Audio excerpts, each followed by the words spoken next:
There is a moment a John Deere farmer never forgets. The storm is coming in from the west. You can see it on the radar on the kitchen wall, and there are 40 acres of corn standing between you and the next 12 months of your life. You climb up onto the green combine your father bought you the year he died. You turn the key, and the screen lights up red. A single sensor has decided your day is over. The machine is yours on paper. The machine is yours in the bank. But the man who controls the little laptop that turns it back on is sitting in an office at John Deere headquarters in Moline, Illinois, and his answering service is closed until Monday. Before we dive in, hit subscribe and drop a comment letting us know where you are watching from. That moment used to be impossible.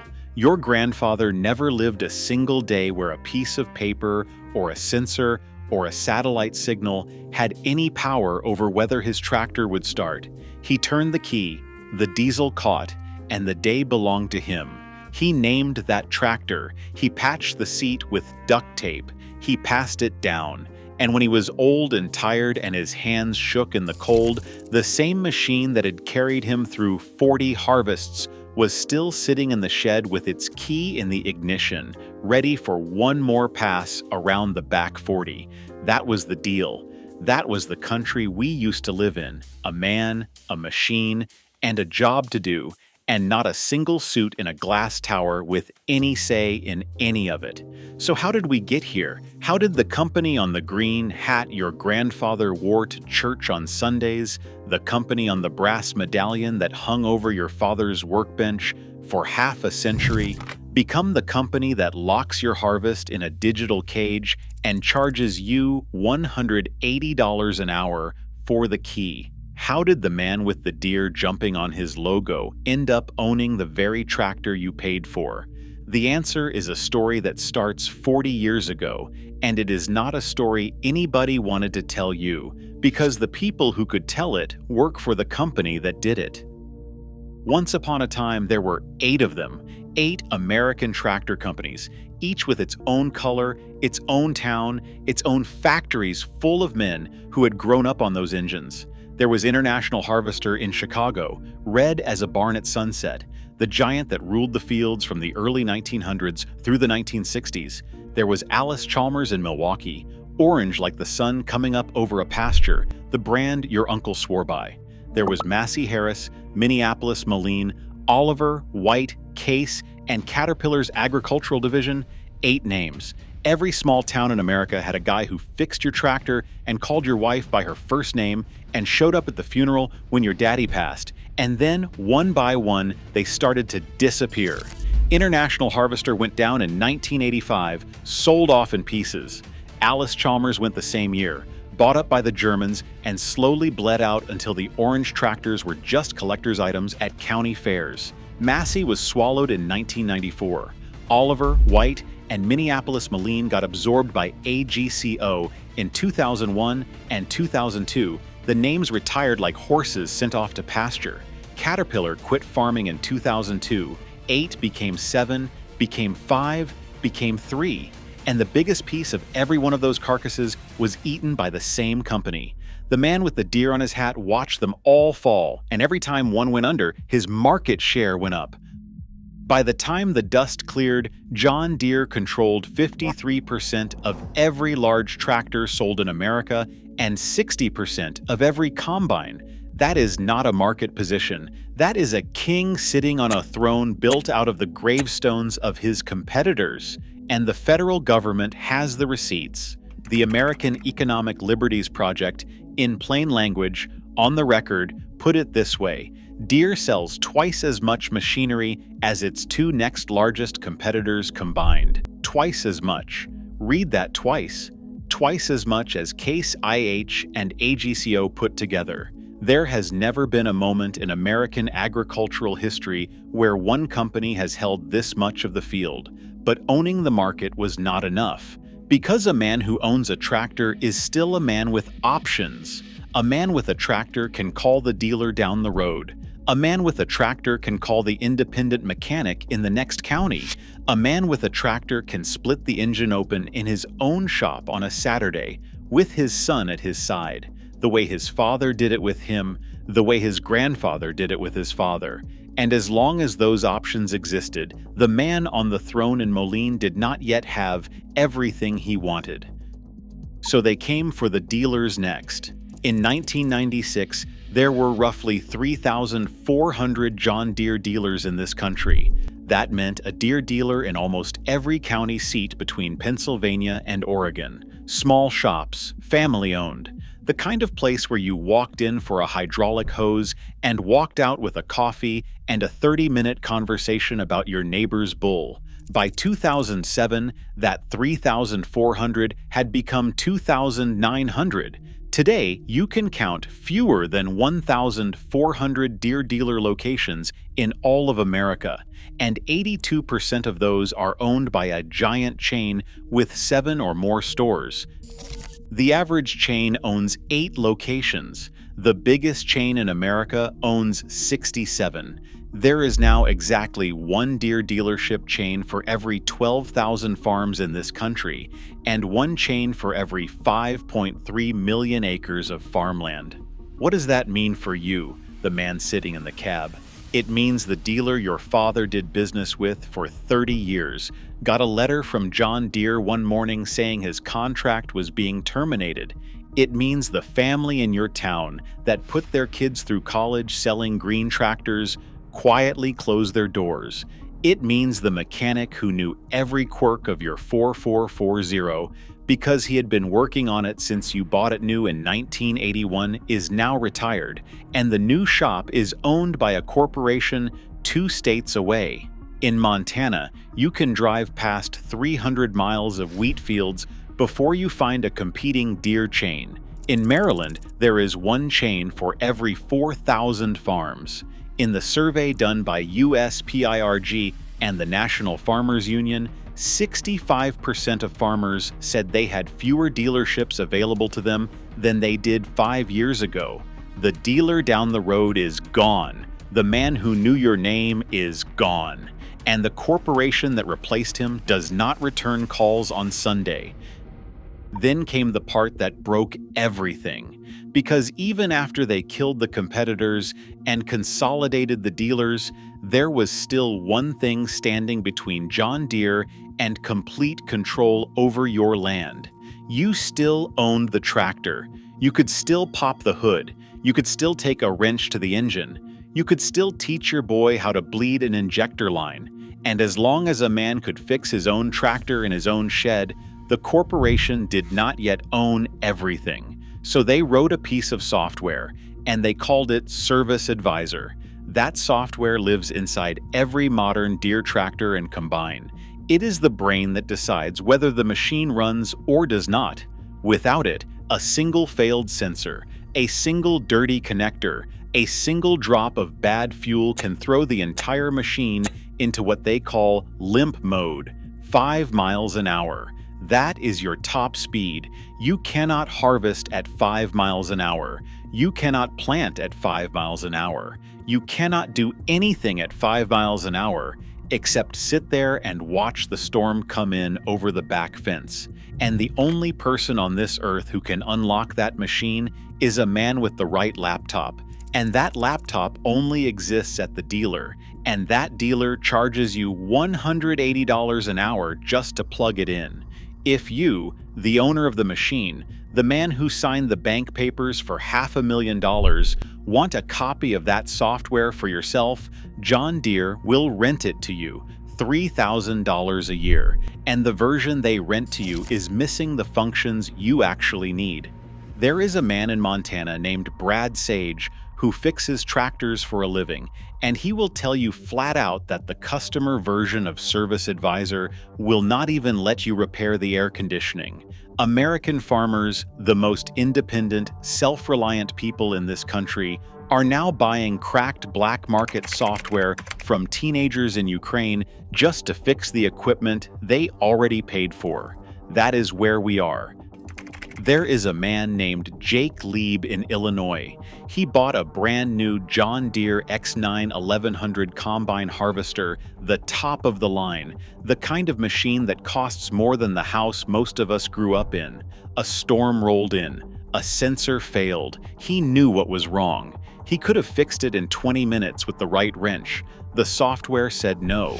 The Deere technician did not make it in time, and Jake Lieb stood in his field and watched the corn he had spent a year of his life growing get flattened by the wind, and there was nothing he could do about it. Nothing. Not because he did not know how, not because he did not have the parts, because a piece of code written by a man who has never planted a single seed decided that Jake did not deserve to own his own machine that afternoon. There is a man named Jared Wilson in Missouri, corn and soybean farmer. Spring is his planting season. It is his one shot every year. He has spent hundreds of thousands of dollars fixing broken down John Deere combines and tractors that quit on him at the moments when he needed them most. He is now a named plaintiff in a class action lawsuit because he got tired of crying and decided to start fighting. There is a man named Danny Cluthy in Nebraska, a hog farmer, who stood up in front of his state legislature and said, "When crunch time comes and we break down, chances are we do not have time to wait for a dealership employee to show up and fix it." There is a farmer named Wyatt Parks in Minnesota who said, "Just let us fix our stuff." 3 words. Just let us fix our stuff. And the former chair of the Federal Trade Commission, a woman named Lena Khan, said this on the record. She said she had farmers come into her office close to tears, recalling the time they lost a whole harvest because they were not able to fix their own tractor and were not able to go to a local repair shop. Farmers close to tears about their own tractors in their own country in the year of our Lord. That is when the government finally stepped in. On the 15th of January 2025, the Federal Trade Commission filed suit against John Deere, joined by the Attorneys General of Illinois, Minnesota, Michigan, Wisconsin, and Arizona. 5 states, the federal government, all saying the same thing the farmers have been saying for a decade. In June of that same year, a federal judge named Ian Johnston, sitting in the United States District Court for the Northern District of Illinois, looked at John Deere's lawyers and rejected their motion to throw the case out. He wrote this. He wrote that farmers have no alternatives because of the system created by Deere, which charges supra-competitive prices because of the lack of any alternatives. He wrote that in technologizing its equipment, Deere makes farmers reliant on its own advisor software. He wrote that by only licensing that software to authorized dealers, Deere forces farmers to visit those shops instead of using closer, cheaper options. That is not an angry farmer at a county fair. That is a United States federal judge, in writing in a court of law, telling John Deere that what they have done to the American farmer is illegal.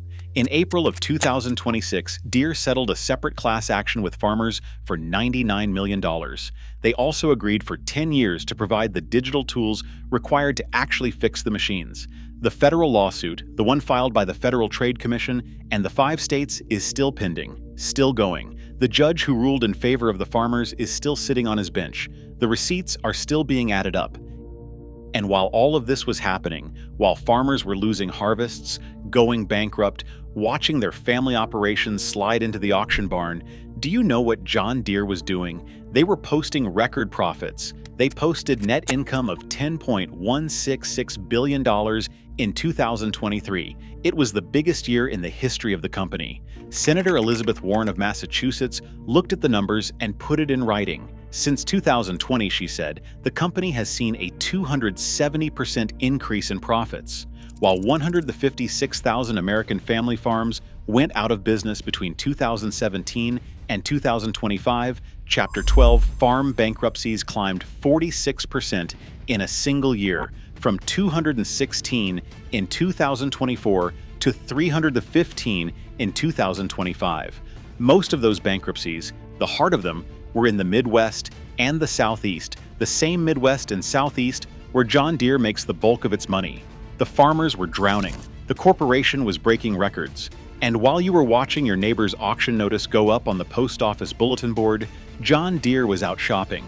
They spent $5.2 billion buying a German road construction company called Wirtgen, the biggest acquisition in the company's entire 188-year history.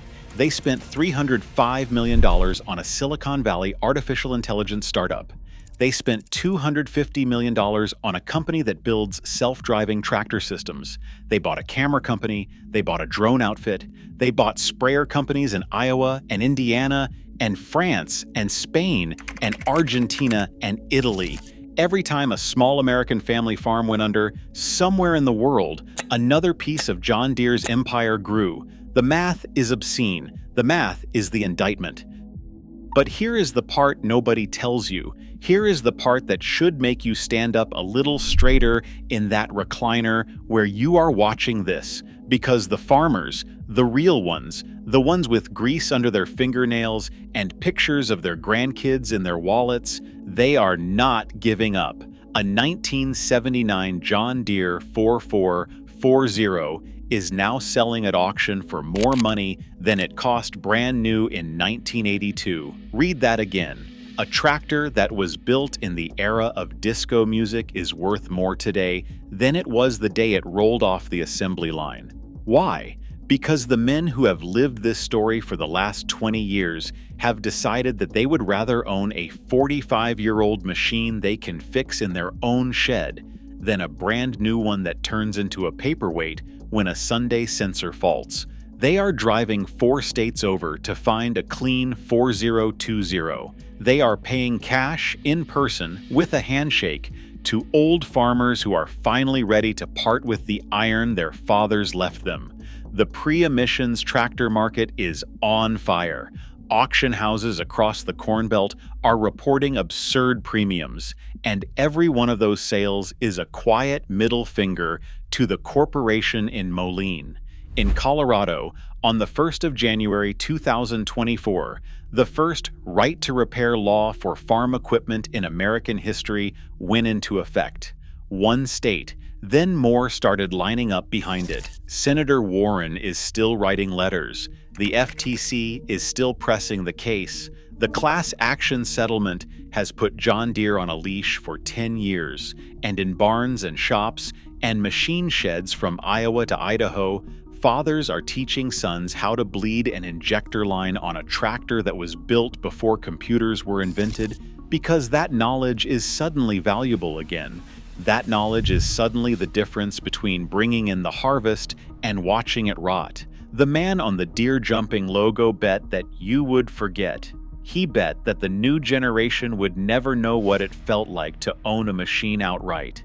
He bet that you would accept the locks and the fees and the dealerships 40 miles away and the laptop that decides whether your year is over. He bet wrong. He bet against the wrong country. He bet against the wrong people. So tomorrow morning, when you walk into the shed before sunrise and the air still smells like last night's hay, take a long look at what is parked in there. The new one with the touchscreen and the cellular antenna and the warranty book in a plastic sleeve. That one belongs to a corporation. But the old one in the back, the one with the faded paint and the cracked seat and the dent in the fender from the time your boy was learning to drive, the one your daddy bought new with cash money. In a year you can still remember, that one is yours. That one always was yours. And every time the diesel catches on the first crank, every time you push the throttle forward and feel the field start to move under you, every time you finish a row at sunset and shut her down in the same spot your father shut her down in 1986, you are telling the man on the throne in Moline exactly what you think of him. And he can hear you. The lawsuits prove he can hear you. The settlement proves he can hear you. The fact that they had to write a check for $99 million and promise to give back what they took, that proves he can hear you. Half of American farming is the number on the page, but the other half, the half he never crushed, the half that is still out there in the back shed at sunrise, that half is the half that always wins in the end. Because corporations are built out of paper, and farms are built out of dirt, and dirt was here a long time before paper, and dirt will be here a long time after. If this hit you somewhere, hit subscribe and tell me one thing in the comments. What's still running in your shed today that they do not make anymore?